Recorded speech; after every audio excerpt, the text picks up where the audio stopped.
নামাজ হচ্ছে সবথেকে শ্রেষ্ঠ ইবাদত। ইবাদতের মধ্যে সবচেয়ে বড় ইবাদত। যে নামাজ নাই সে দিন নাই। যে নামাজ পড়ে না যে ব্যক্তি সে মুসলমান না।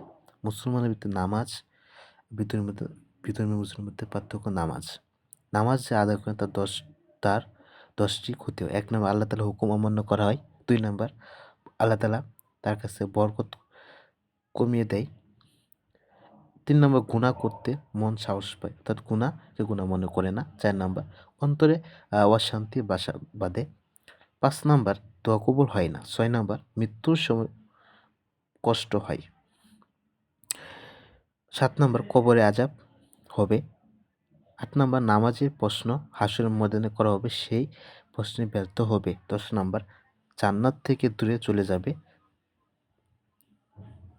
জাহান্নামে প্রবেশ করবে।